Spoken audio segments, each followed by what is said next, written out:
కాళ్ళు కడుక్కునేటప్పుడు వెనక భాగం కూడా తడిచేలా కడుక్కోవాలని మా అమ్మ చెబుతూ ఉంటుంది. ఇది మూఢనమ్మకం కాదంటారా మేడం? కాదంటే దాని వెనక ఉన్న రీజన్స్ చెప్పగలరు అంటూ శ్రీజ అనే ఒక వ్యూవర్ మనకు కామెంట్ చేశారు. ఇలాంటి అనుమానమే మీకు కూడా వచ్చి మీరు కూడా దీనిని ఒక మూఢనమ్మకంగా భావించి ఆచరించకపోతే దానివల్ల మీరు పొందాల్సిన ప్రయోజనాలను మిస్ అయిపోతారు కదా. అందుకనే కామెంట్కి రిప్లై ఇవ్వడం కాకుండా ఈ విషయాన్ని ఒక వీడియో రూపంలో అప్లోడ్ చేయడం ద్వారా అందరికీ దీనిలో ఉన్న సైంటిఫికల్ రీజన్స్ని తెలియచేయాలన్న ఆలోచనతోనే ఈ వీడియో చేస్తున్నాను. ఈ వీడియోని స్కిప్ చేయకుండా చివరి వరకు చూడండి. ఈ వీడియో మీకు నచ్చితే లైక్ చేయడంతో పాటు మీకు తెలిసిన వారందరికీ తప్పకుండా షేర్ చేయండి. ఇక వీడియోలోకి వెళ్ళినట్లయితే పాదాల వెనక భాగంలో మడమల దగ్గర రక్తనాళాలు అనేవి చర్మానికి చాలా దగ్గరగా ఉంటాయి. అక్కడ నీళ్లు తగిలినప్పుడు రక్తనాళాలు అనేవి సంకోచించి వ్యాకోచిస్తూ ఉంటాయి. దీనివల్ల కాళ్ళ వాపులు అలసట తగ్గి రక్త ప్రసరణ అనేది వేగవంతమవుతుంది. పాదాల వెనక భాగంలో వేల సంఖ్యలో నాడీ చివర్లు ఉంటాయి. ఇవి తడిచినప్పుడు మన శరీరంలోని వ్యాగస్ అనే నరం అనేది ఉత్తేజితమై మెదడును వెంటనే రిలాక్స్ మోడ్లోకి మారుస్తుంది. అందుకే కాళ్ళు కడుక్కోగానే అంత ప్రశాంతంగా అనిపిస్తుంది. శరీరంలోని వేడిని బయటికి పంపే రేడియేటర్లు మన పాదాలే. మడమ వెనక భాగం తడిచినప్పుడు శరీరంలోని ఉష్ణోగ్రత అనేది సమతుల్యం అవుతుంది. వెనక భాగం వదిలేస్తే ఈ థర్మో రెగ్యులేషన్ అనేది సరిగ్గా జరగదు. అంటే శరీరంలోని ఉష్ణోగ్రత బయటికి పోవడం అనేది ఇన్బ్యాలెన్స్ అవుతుంది.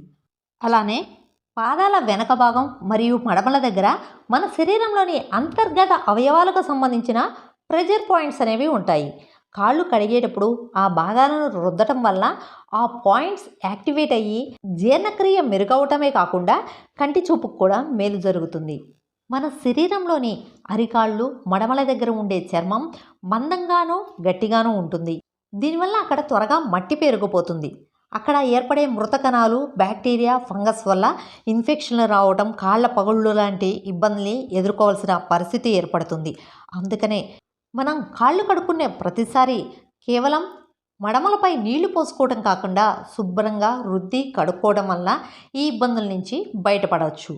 ఇప్పుడు మీకు అర్థమైంది కదా, కాళ్ళు మడమలు కూడా తడిచేలాగా కడుక్కోవాలి అని మన పెద్దవాళ్ళు చెప్పడం వెనుక ఉన్న సైంటిఫికల్ రీజన్స్ ఏంటో. అయితే మీరు అనొచ్చు, మరి ఈ రీజన్స్ ఏదో మన పూర్వీకులే చెప్పి అందరూ ఆచరించేలా చేయొచ్చు కదా అని. కానీ ఆ రోజుల్లో ప్రజలకి ఇవన్నీ వివరించి చెప్పినా అర్థం చేసుకునే విద్య విజ్ఞానం రెండూ తక్కువే. అందుకే మన పూర్వీకులు వీటి వెనకాల ఒక నమ్మకాన్ని, ఏదో జరుగుతుంది అన్న ఒక భయాన్ని క్రియేట్ చేసి అందరూ వాటిని ఆచరించి వాటి ప్రయోజనాలని పొందేలా చేశారు. కానీ ఈ రోజుల్లో చాలామంది తమకు కారణం తెలియని ప్రతిదాన్ని మూఢనమ్మకంగా భావిస్తూ ఆచరించడానికి ఇష్టపడటం లేదు. దీనివలన వాటిని పాటించడం వలన పొందాల్సిన ప్రయోజనాలను మిస్ అయిపోతున్నారు.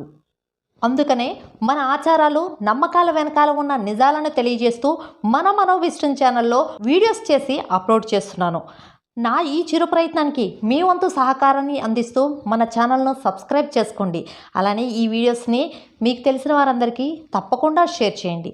మీకు కూడా ఇలాంటి ఏదైనా విషయంపై డౌట్ ఉంటే కామెంట్ చేయండి.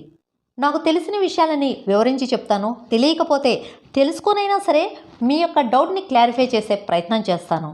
మనమందరం కలిసి మన శాస్త్రీయ మూలాలను తిరిగి తెలుసుకుందాం. నేటి తరానికి తెలియజెబుదాం.